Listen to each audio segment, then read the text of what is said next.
Oke, siap belajar? Di laptop ada terjemahan New Living Translation enggak? NLT. Kita akan buka Wahyu pasal 21 ayat yang ketiga. Wahyu pasal 21 ayat 3. Sudah, Wahyu 21 ayat 3.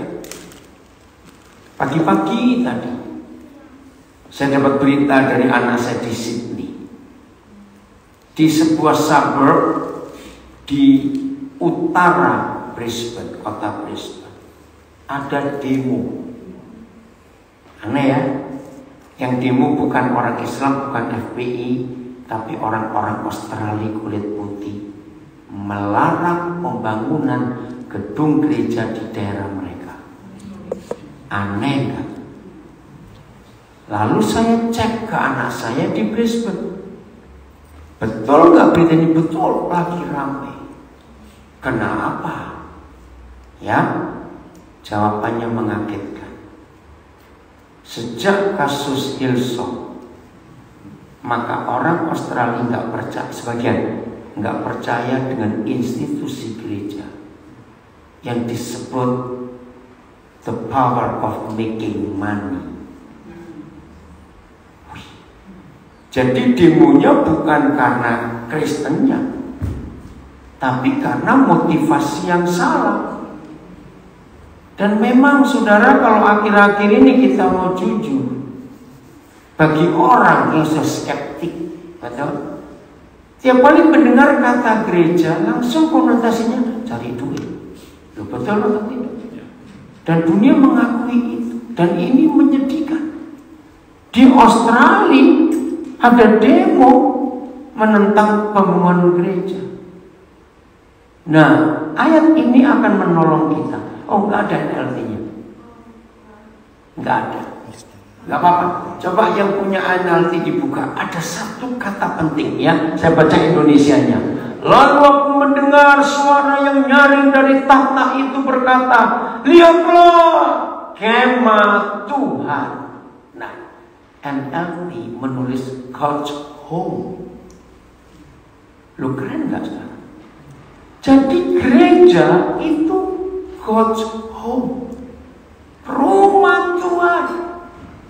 Terus kemah Tuhan atau gereja Tuhan ada di tengah-tengah manusia, dan Tuhan akan diam bersama-sama dengan manusia, dan manusia akan menjadi umatnya, dan Tuhan akan menjadi Tuhan mereka. Kalau kita kembali ke perjanjian lama dalam kitab Keluaran, oh, ada Bapak Pendeta Jonathan Patiasina Junior di belakang. Luar biasa. Ya, baru kelihatan sebabnya. Saudara dengarkan.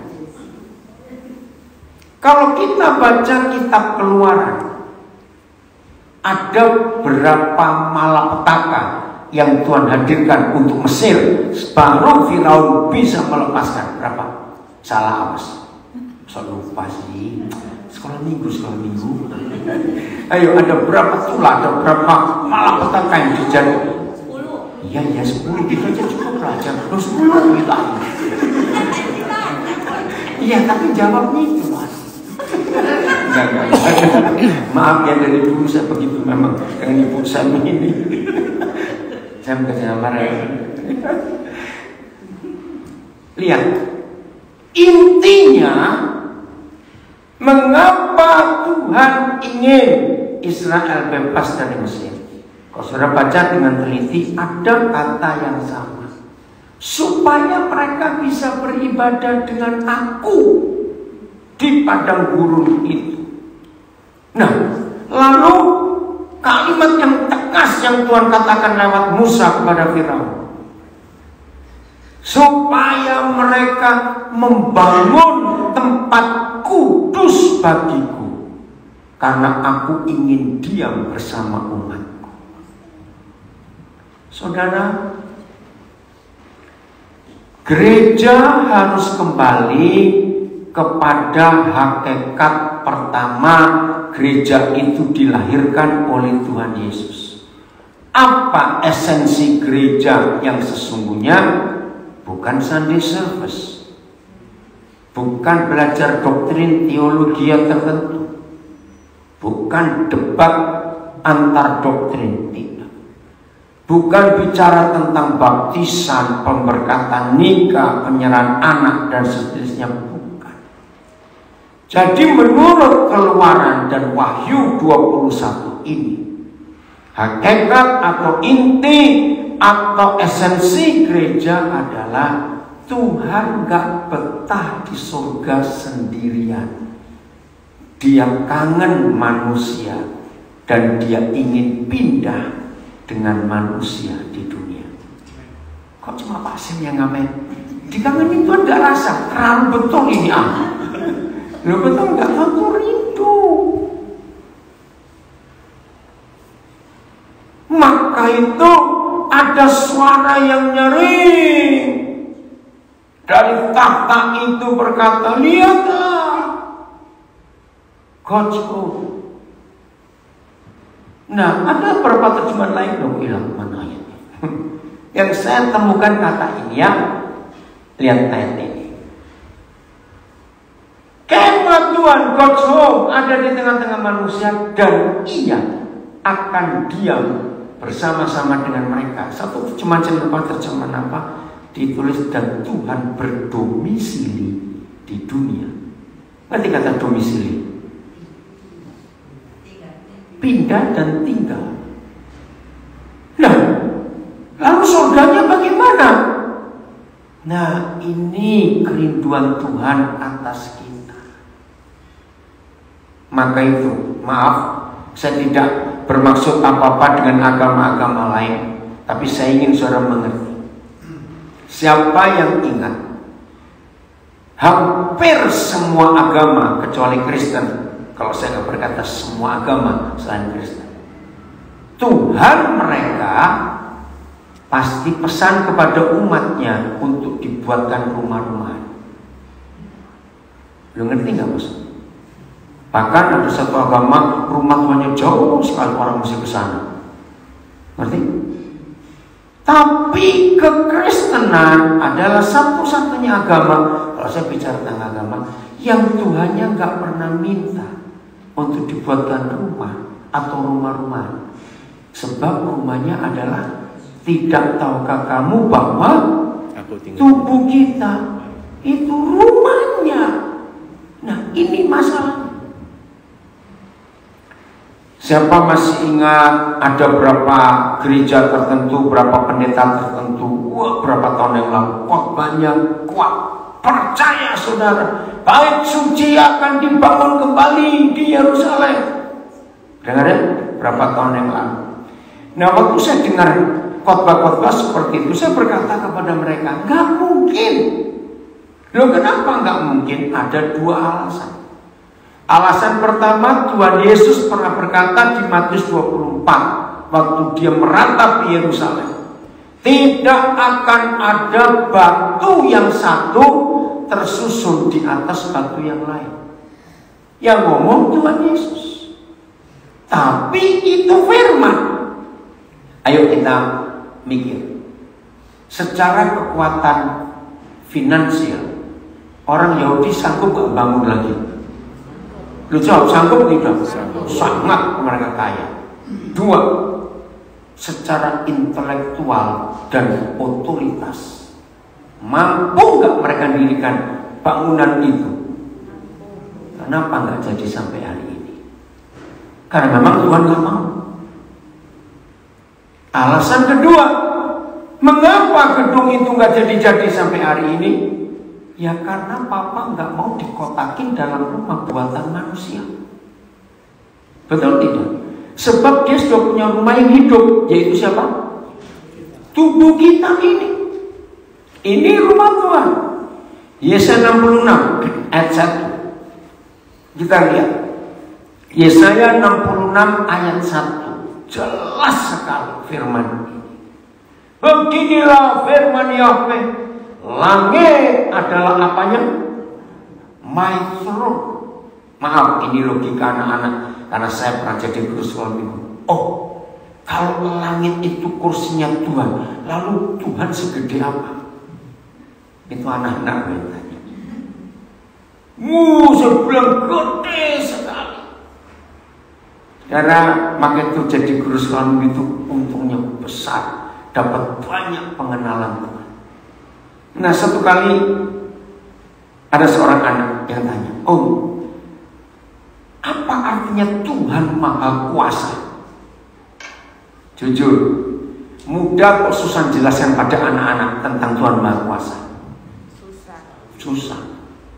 Saya ceritakan binatang segede ini tetap nggak puas. Nah, karena Tuhan Yesus berpesan, belajarlah kepada siapa? Anak-anak. Jadi buat kita, kalau belajar kepada anak-anak, siapa dosen, siapa mahasiswa? Lu jawab cepat. Siapa dosen, siapa mahasiswa? Anak-anak dosen, kita mahasiswa. Maka itu banyak mahasiswa nggak lulus karena berani kurang ajar pada dosen. Loh, betul tidak? Siapa itu? Benar loh, kalau mahasiswa berani kurang ajar pada dosen nggak diluluskan. Berapa banyak orang tua pernah berkata gini, kalau ingat bertobat, mengapa kamu nggak mau mengerti papa? Kenapa kamu nggak mau mengerti mama? Pernah dengar orang tua berkata seperti itu? Terus saya tanya, kok pernah dengar tidak? Saudara pernah ngomong seperti itu? Bertobat. Nah, ini logika yang saya temukan dari firman Tuhan. Dengar. Siapa yang pernah jadi siapa? Antara kita papa mama dengan anak-anak. Cepat jawab. Siapa pernah jadi siapa? Kita. Ayo. Siapa pernah jadi siapa? Yang di rumah jawab juga. Kita yang pernah jadi mereka. Nah, logikanya, siapa yang harusnya ngertiin siapa? Saya nggak suruh tertawa, jawab. Loh, logikanya siapa harus ngerti siapa? Iya, yang pernah jadi siapa itu yang harus ngertiin yang belum jadi siapa. Halo, ada orang nggak? Maka itu anak-anak sering capek dengan papa mamanya sendiri. Loh, betul tidak saudara? Karena kita lupa konsep Tuhan Yesus, belajarlah kepada anak-anak. Nah, kalau sudah mentok, saya jawab macam-macam tetap nggak puas, maka saya berkata, minggu depan jawab. Jadi seminggu itu saya belajar ujian, jawabannya apa ini? Nanti akhirnya saya punya tugas menguraikan Tuhan Maha Kuasa. Aduh, sudah Jumat malam belum ketemu jawaban. Saya bilang tinggal besok, ini hari terakhir. Saya minggu ujian ini. Bagaimana saya harus menjawab? Saya tanya teman-teman saya guru sekolah minggu, enggak mau. Maka hati-hati kalau ngomong sama mereka, jangan. Ya lo gimana sih menerangkan kok? Tuhan baik. Sabtu pagi saya dapat hikmat. Kamu beli globe, bola dunia itu. Saya pikir untuk apa? Ketika saya belum beli, saya diskusi papa, untuk apa bola dunia itu? Oh, saya dapat ide. Saya beli ke toko. Minggu masuk sekolah minggu, saya taruh meja dan globe saya taruh di tengah-tengah. Anak-anak saya suruh muter. Nah, sekarang saya anggap seorang anak sekolah minggu, ya? Bumi bulat atau ceper? Bulat. Loh, ditanya kok. Karena akhir percaya bumi ceper. Masalahnya sekarang itu dari mana? Bumi datar loh. Akhirnya kok nggak tumpah gitu. Ngikutin tahu, ada kelompok termasuk di Amerika juga ada loh yang percaya bumi datar. Oke lah, biar ini. Sekarang saya tanya, bumi bulat atau datar? Bulat. Bulat. Ada air tidak? Ada. Airnya ditampung atau di luarnya? Ditampung. Oke, logikanya bulat ada air. Berputar atau diam? Berputar. Betul? Nah, itu saya tanya pada anak-anak. Bulat seperti ini yang birunya air semua diputar, muncrat. Loh, ayo jawab dong. Muncrat tidak. Wih, saudara, saya ini gemes. Gini loh. Saya paling suka melihat mimik wajah anak-anak kalau sedang bohong. Lo ngerti nggak? Itu gemes, saudara. Kamu ini. Loh, betul nggak? Tapi kenapa kok segede kayak gitu kok nggak bisa kayak gitu? Karena kita sudah banyak politiknya, banyak kemunafikan. Ayo lihat anak-anak ya. Enggak, enggak. Aduh, saya nggak bisa juga. Lo ngerti maksud saya? Tolong yang belum punya pengalaman, ketemukan anak yang sedang bohong. Wajahnya itu bilang aku bohong gitu. Terus saya ingin, kamu gitu. Saya bilang bohong, bilang enggak. Lo betul enggak kan? Juga kalau saya paling suka lihat wajah anak kecil tidur. Aduh, kalau lihat wajah bayi tidur, lihat wajah bayi anak kecil tidur, teduh enggak? Teduh, tenang gitu. Kenapa di wajah orang gede nggak bisa seperti itu? Sebab duitnya banyak. Gimana? Cuma duit semuanya. Betul, nah itu bedanya. Nah, ketika saya terangkan bumi ini berputar, airnya nggak muncrat. Ini anak yang tanya saya. Nah itu mimik wajah anak yang amazed. Mereka bisa nutupi nggak kekagumannya itu? Enggak. Kalau kita bisa pura-pura. Saya lihat wajah dia. Saya belum ngomong tentang Tuhan Maha Kuasa. Saya lanjutkan. Indonesia di mana? Saya tanya sekarang itu. Di Katolik. Di bulatan bumi ini Indonesia di mana? Di tengah. Atas Australia. Bukan itu jawabannya. Atas Australia. Di tengah. Di tengah. Oke, itu saya gini. Nah, anak-anak, jadi sebetulnya posisi kita berdiri bagaimana? Ayo mikir coba. Belum kebalik. Kalau di New Zealand baru kebalik. Saudara, kembali anak-anak. Wow. Jadi kita ini berdirinya begini. Diputar kok tidak terpelanting. Loh, kok nggak kagum juga? Kita tuh nggak bisa polos kayak anak-anak. Nggak bisa. Wow, mereka lebih kagum lagi. Sekarang lihat Australia bagian selatan, New Zealand, Argentina. Ayo gimana berdiri mereka? Lo sadar gak sih itu, saudara? Yang betul ya orang Kanada, orang Amerika Utara, saya juga orang Eropa Utara berdiri betul. Saya ingat anak ini langsung maju ke depan dan dia peluk saya. Tanpa bicara, saya ingat Tuhan Maha Kuasa. Betul. Tapi dalam praktek, ayo ngaku. Kalau saudara percaya Tuhan Maha Kuasa, praktek hidup kita harusnya bagaimana?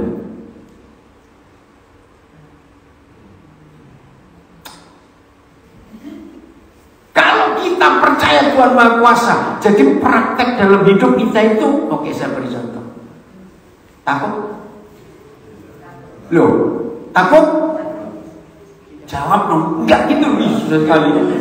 Di belakang banyak makanan enak, jadi saya lihat. Saya enggak gratis. Enggak punya. Ya, saya tanya, kalau kita percaya Tuhan Maha Kuasa, perlu nggak kita rasa takut akan sesuatu dalam hidup ini? Tidak. Tapi faktanya, ayo, adiknya takut itu apa? Khawatir, pinter semua lu. Ponakannya, saudara, kalau kita percaya Tuhan Maha Kuasa, nggak ada satupun yang kita bisa takutkan atas hidup ini.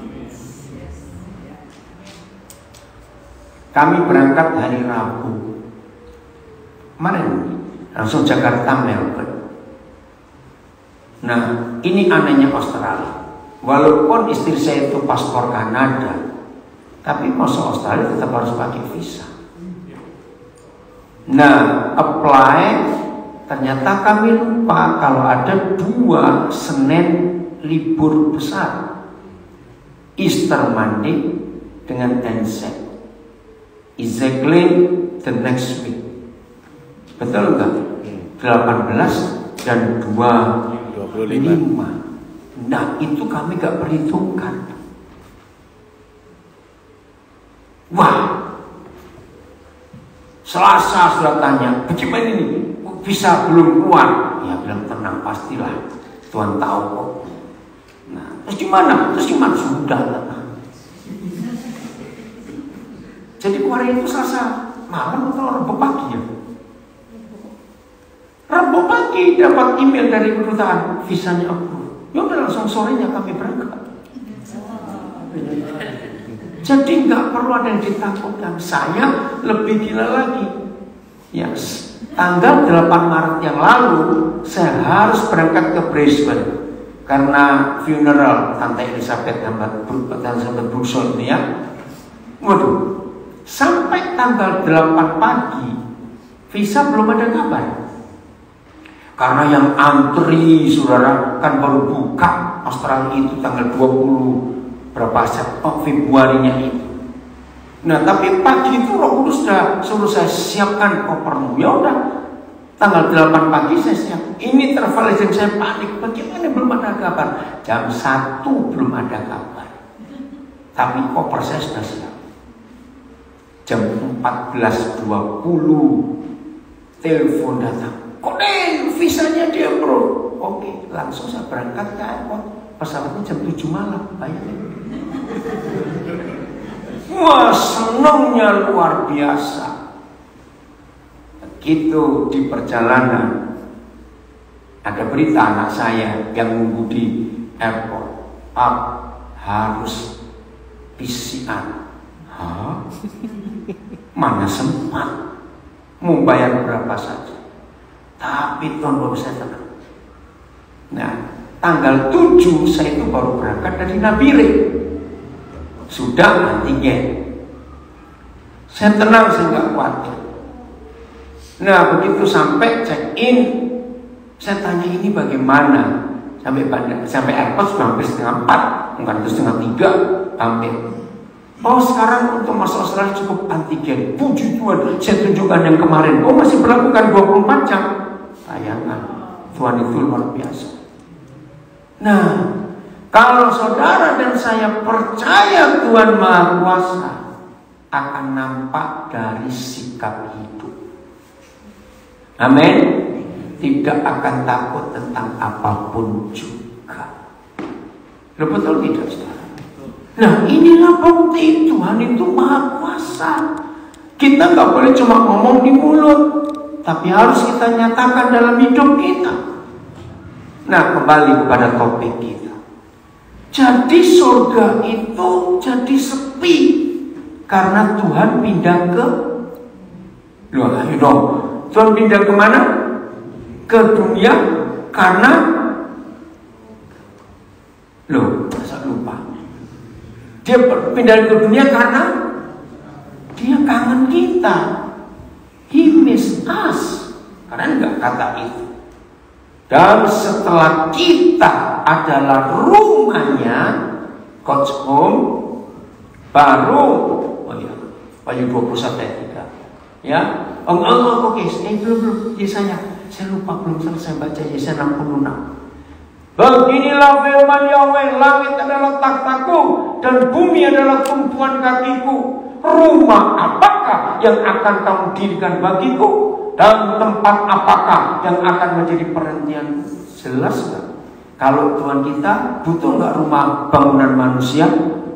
Belum, saya tanya, butuh nggak? Sama sekali tidak. Sebab dia sudah punya rumah, yaitu kita. Maka itu kemanapun kita pergi, kemanapun kita pergi. Oh, ada suara apa itu? Enggak, yang disum. Siapa yang ikut? Kemanapun kita pergi, siapa yang ikut? Yang ngomong gitu, siapa yang ikut kemanapun kita pergi? Tuhan. Karena rumahnya ada di sini. Jadi dimanapun kita berada, di situ Tuhan berada. Jangan kebalik. Di mana Tuhan berada, di situ kita berada. Ternyata tidak. Setelah kita tahu God's home. Nah, pertanyaan berikut. Kalau Tuhan tinggal di dalam kita, karena ini rumahnya, dan kemanapun kita pergi sebagai rumahnya, maka pemilik rumah juga ada di dalam rumahnya. Betul? Saya mau buktikan ayat ini. Markus 2 ayat 1. Markus 2 ayat 1. Keren loh saudara, kalau Tuhan ada di rumahnya dan rumahnya keluyuran kayak kita begini. Oh enggak amin. Loh ya toh? Loh, betul enggak? Keluyuran loh kita ini. Oke. Maka kemanapun kita pergi, orang akan melihat yang punya rumah. Amin. Ya. Kemudian sesudah lewat beberapa hari, waktu Yesus datang lagi ke Kapernaum, tersiarlah kabar bahwa ia ada di rumah. Apa yang terjadi kalau Tuhan Yesus ada di rumah? Ayat 2. Maka datanglah bagaimana? Orang-orang berkerumun sehingga tidak ada lagi tempat. Bahkan di mana? Di muka pintu pun tidak. Berarti sampai dapur, kamar mandi pasti penuh semua. Kamar tidur penuh semua. Lu ya atau tidak? Beri saya satu kata saja. Ini suasana bagaimana? Enggak, kok kacau. Ayo, beri saya satu kata. Ramai. Suasana yang menyenangkan. Sementara Yesus memberitakan firman kepada mereka. Maaf, saya cuma cerita. Saya bersyukur firman ini terjadi di hidup saya. Selama pandemi, justru saya lebih sibuk daripada sebelumnya. Aneh kan? Contoh kemarin ini, saya itu sudah tahu saya akan ngajar 3 kali. Yang keempat saya lupa. Aduh. Ya, yang pertama jam 12 siang, itu waktu Melbourne. Itu saya sharing dengan beberapa penjara di Indonesia. Pakai Zoom ini. Nah, bayangkan kalau nggak ada pandemi gini, mana bisa sehari keliling 4 kota mati? Betul nggak? Kedua, jam berapa kemarinnya? Jam 5? Jam 6. Oh iya, terima kasih. Jam 6 saya mengikuti itu. Itu sudah langsung saya zoom di nelayan. 7:30 langsung sambung versi kita. Nah, begitu saya selesai ngeringkes alat-alat saya, WA masuk, Pak jangan lupa nanti jam 20. Ada apa? Ya, saya lupa aja. Itu jam 11 ini nyambung jadi kemarin 4 kali. Saya cuma cerita, maaf ya, ini fakta. Saya kalau 1 hari nggak ngajar, saya dikeroyok oleh banyak orang. Kok hari ini nggak ngajar? Masa tidak ada? Nah, kalau memang nggak ada, saya udah ulang yang kemarin-kemarin. Kamu benar, udah gitu aja. Orang suruh ngomong terus tiap hari enak. Maaf, saya cuma cerita ini. Di mana ada Tuhan Yesus di rumahnya? Tolong jawab jujur. Rumahnya suka keluyuran, ngaku. Loh, kok diam aja? Betul suka keluyuran? Apalagi hobi shopping itu. Maka Yesus akan ikut. Dan di mana ada Yesus, orang mau mendengar, memberitakan firman kepada mereka. Kembali ke ayat 1. Pertama saya belajar ada yang ganjal di kata ini. Kalimat terakhir ayat 1 Markus 2. Tersiarlah kabar teruskan bahwa Yesus ada di rumah. Nah, saya langsung tahu ini pasti salah. Apa bedanya Yesus ada di rumah dan Yesus ada di sebuah rumah? Ayo, bedanya apa? Cepat. Di sebuah rumah temporary. Ya, di sebuah rumah temporary. Betul. Enggak tetap. Kalau ia ada di rumah, permanen. ya permanen, rumahnya sendiri. Nah, ini yang ganggu pikiran saya.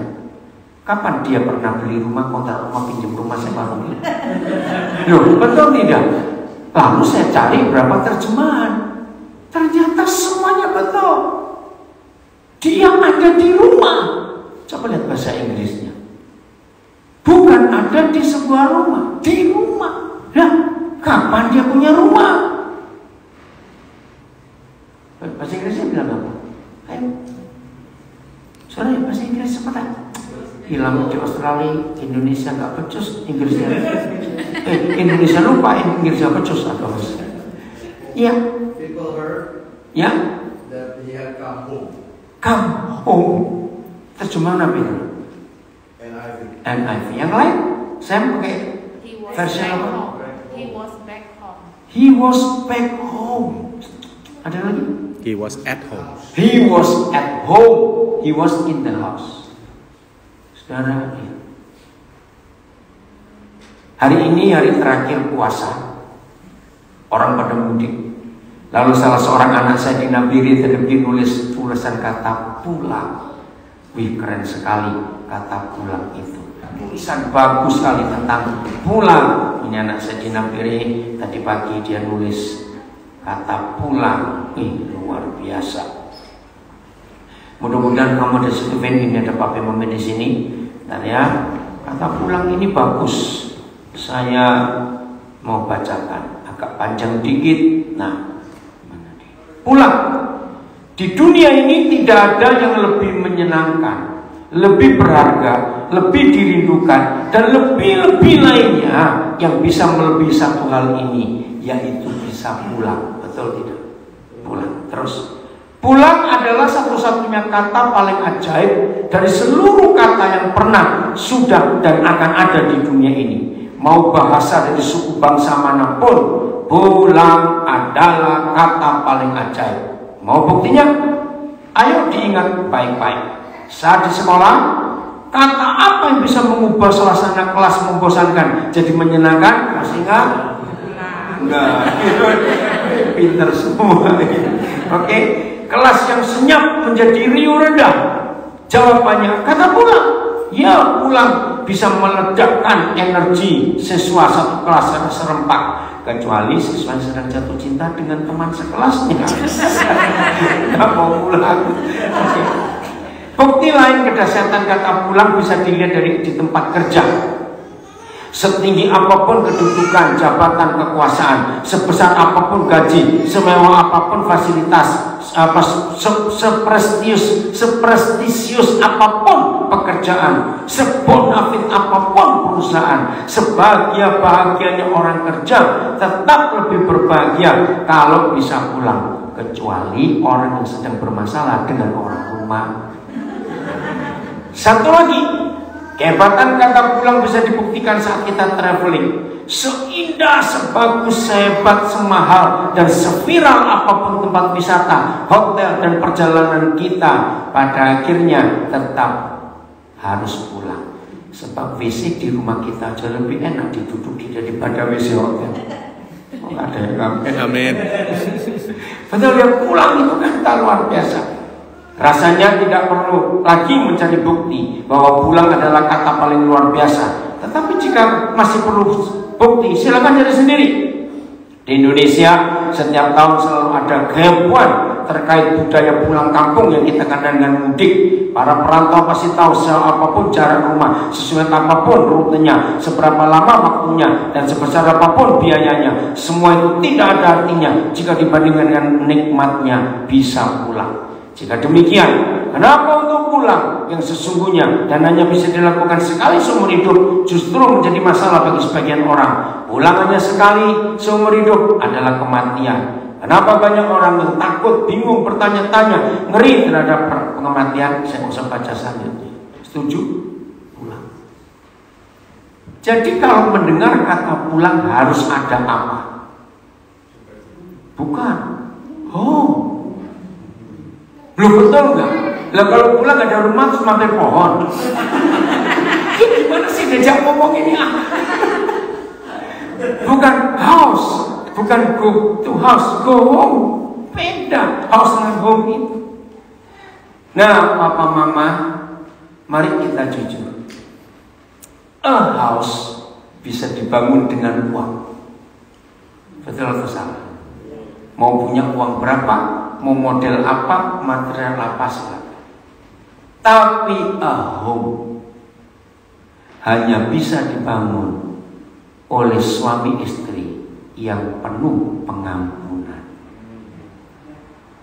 Betul? Suami istri yang saling dendam, maka rumah tangganya adalah neraka bagi anak-anaknya. Betul atau salah? Yeah. Jadi home, God's home itu luar biasa.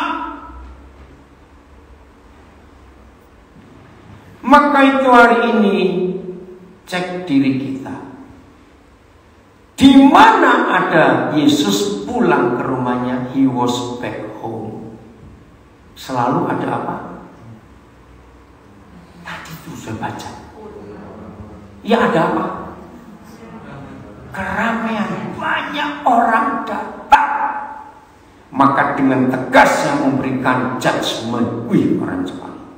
Kalau ada murid Yesus hidupnya lonely, berarti dia bukan God's home. Sebab di mana ada Yesus di rumahnya, hidup ini jadi ramai. Apalagi kalau di tengah keramaian kesepian itu pasti tuli. Loh betul tidak? Di tengah keramaian kok sepi? Gimana sih kamu? Saudara, luar biasa. Hidup yang ramai itu kelihatan dari wajah. Oh enggak, amin. Gimana? Hidup yang ramai wajahnya bagaimana? Ceria, apalagi? Apa? Bersinar, glowing, happy, betul. Apalagi? Ayo. Cheerful, oke. Apalagi? Jangan dijawab tertawa terus. Lain itu. Bukan. Damai. Pokoknya gini loh. Kalau orang itu hidupnya ramai, wajahnya itu mencerminkan, ngelihatnya enak walaupun orangnya jelek. Loh, gak percaya dibilang. Loh, saya ngomong betul pasal. Kok saya tertawain sih? Oke, kalau nggak yakin saya balik. Secakap-cakapnya cowok, secantik-cantiknya cewek, kalau nggak ada keramaian, nggak ada damai di hidupnya, enak nggak lihat wajahnya? No. Nggak enak. Maaf loh, betul toh? Nah, maka itu saya balik ini. Sejelek-jeleknya orang, maaf, kalau cheerful, charming, glowing, waduh menyenangkan, ngelihatnya itu enak gitu. Terserah saudara lah. Nah, orang yang hidupnya ramai karena ada raja damai di rumahnya, itu kelihatan dari wajahnya. Betul? Wajah itu mencerminkan kemuliaan Tuhan itu. Nah, ini yang harus gereja miliki. Saudara, semua kita pasti tahu, orang yang hatinya penuh kepahitan, nampak gak di wajahnya? Yes. Nampak sekali. Anjing aja takut. Loh bener loh. Loh kok saya nggak percaya nggak? Anjing tahu loh orang ini galak, orang ini suka marah, anjing tahu. Anjing nggak pernah deket-deket loh. Betul nggak sih saya ngomong ini? Ya sudah, jadi tasnya pakai anjing kok. Aduh, pokoknya John, kok tambah masuk suara kedengeran nggak sih?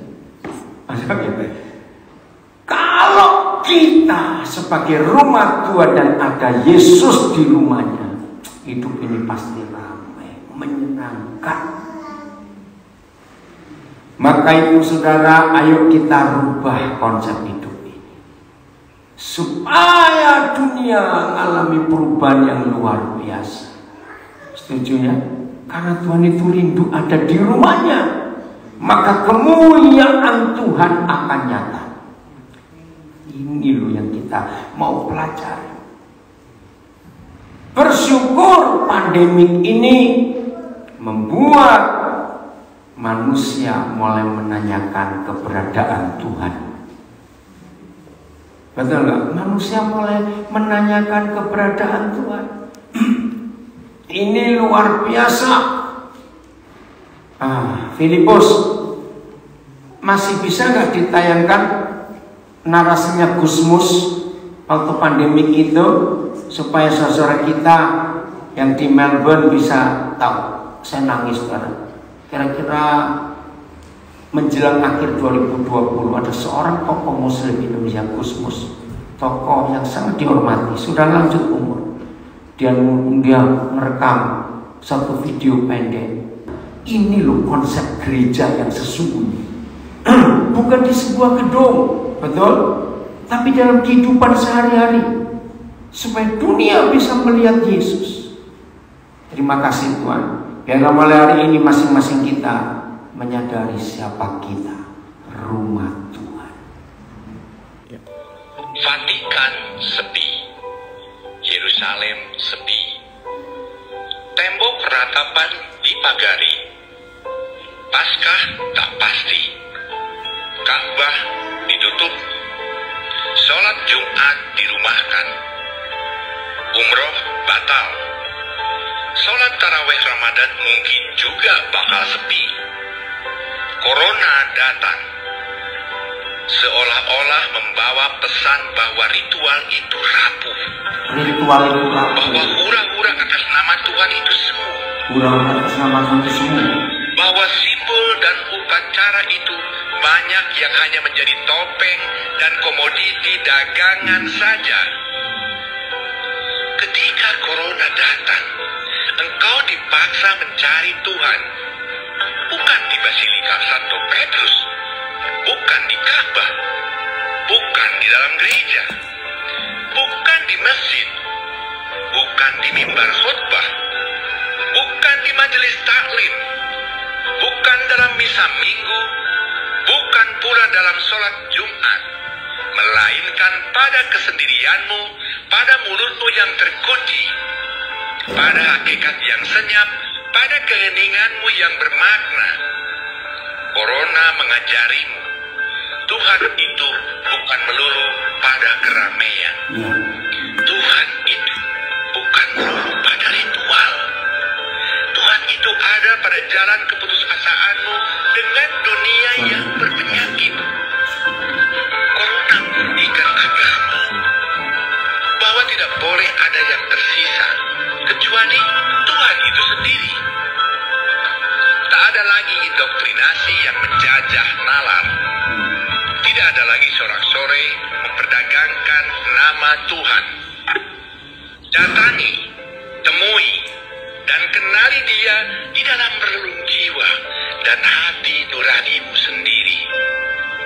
Temukan Dia di saat yang teduh di mana engkau hanya sendiri bersamanya. Sesungguhnya kerajaan Tuhan ada dalam dirimu. Qalbun mu'min baitullah. Hati orang yang beriman adalah rumah Tuhan. Biarlah hanya Tuhan yang ada. Biarlah hanya nuranimu yang bicara. Biarlah para pedagang, makelar, politikus, dan para penjual agama disadarkan oleh Tuhan melalui kejadian ini. Semoga kita bisa belajar dan mengambil hikmah dari kejadian ini. Setuju nggak? Ayo kita buktikan mulai hari ini. Jadi kemanapun kita pergi, orang akan melihat Yesus yang di dalam rumahnya sendiri ini. Nilainya berubah. Dan ada hal yang luar biasa. Added value-nya itu. Apalagi Tuhan yang menciptakan presiden bisa tinggal dengan kita. Ayat terakhir, Yohanes 1:14. Ini yang Tuhan cari di antara kita. Yohanes 1:14 dan Yohanes 1 ayat 1 nanti itu. Firman itu telah menjadi, ayo baca, telah menjadi manusia. Siapa manusia di sini? Yesus. Betul? Ya. Tapi setelah dia naik ke surga,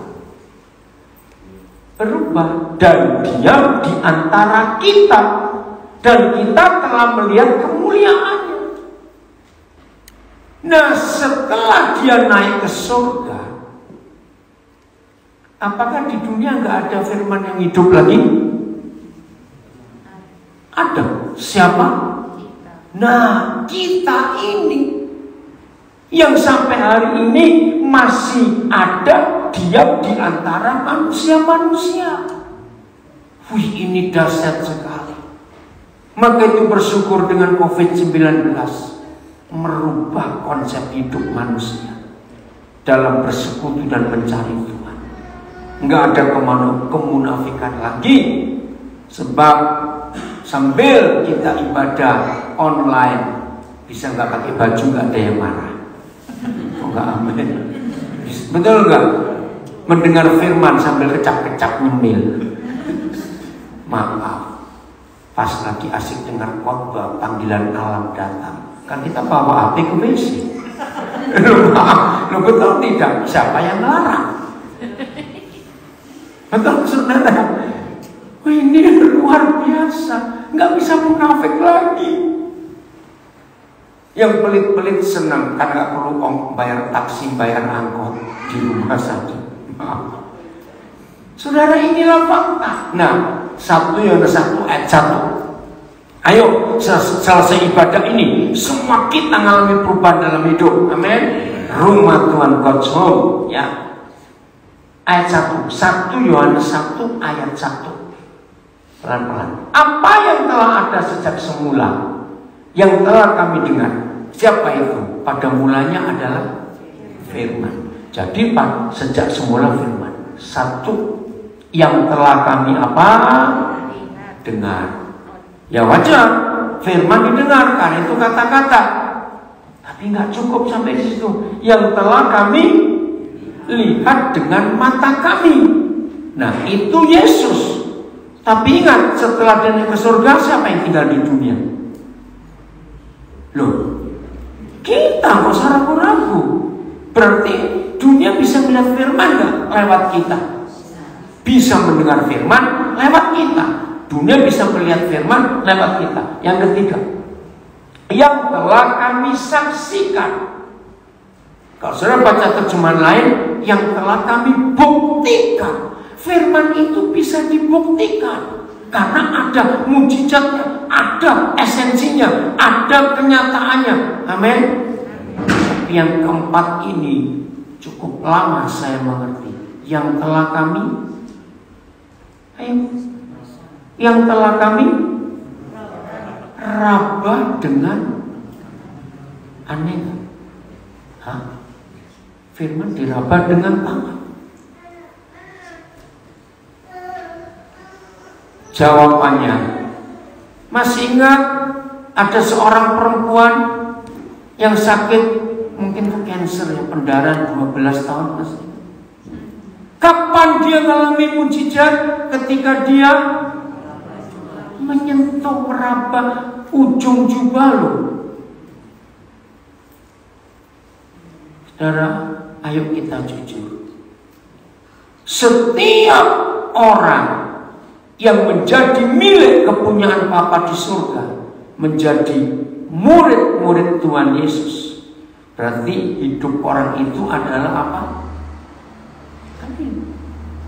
Adalah apa? Gak usah ragu-ragu. Rumah Tuhan. Betul? Dan Tuhan hidup di dalam orang itu, di dalam kita. Maka mereka mendengar firman lewat kita. Mereka melihat firman lewat kita. Mereka menyaksikan atau membuktikan firman itu ada lewat siapa? Nah, saya akhiri dengan konsep ini. Corona COVID-19, seharusnya Injil atau COVID yang lebih hebat. Seharusnya harus Injil. Tapi faktanya COVID yang lebih hebat. Jarak harus minimal 1,5 meter. Kalau boleh 2 meter. supaya nggak nular. Nah, apakah saudara yakin kalau Yesus ada di hidup kita, berarti virus Injil juga ada di hidup kita? Betul? Maka kalau kita deket-deket orang itu seharusnya Ketularan. seperti virus ini loh. Ketularan. Harusnya apa? Ketularan. Ketularan. Lah kita nempel aja nggak nular ke orang itu. Ada yang nggak beres di hidup. Siap mulai hari ini, kalau saudara bersentuhan dengan seseorang, maka itu COVID ini jabatan tangan aja nggak boleh loh. Ganas sekali dia. Betapa hebatnya kalau virus Injil sehebat corona. Kita nempel orang yang kena. Bersin ketularan. Ih, hebat sekali. Nah kita bersin berkali-kali nggak ada ketularan Injil. Maaf. Oh, saudara, luar biasa. Siap manusia menjamah firman dengan tangannya. Loh, yang cuma nyentuh saja ujung jubah Yesus, mujizat terjadi. Apalagi yang menyentuh hidup kita, yang kita nggak sengaja. Luar biasa. Silakan kebenaran ini menjadi pemikiran kita dalam hidup ini sampai di mana kekristenan kita dengan firman itu. Jadi lagi sekali, kalau Yesus ada ke rumahnya, He was back home. Berarti rumahnya pasti, suasananya pasti ayo Menyenangkan. rame, ceria, semangat, gak loyo, ya gak umur 40, wajah 60, aduh kasihan betul. Mau berubah mulai hari ini? Amen. Yang di rumah juga nyatakan firman kepada dunia lewat hidup kita, bukan khotbah terus gimana-mana, enggak. Firman hidup. Tuhan memberkati kita semuanya. Tepuk tangan buat diri sendiri dong. Kalau mau berubah. Haleluya.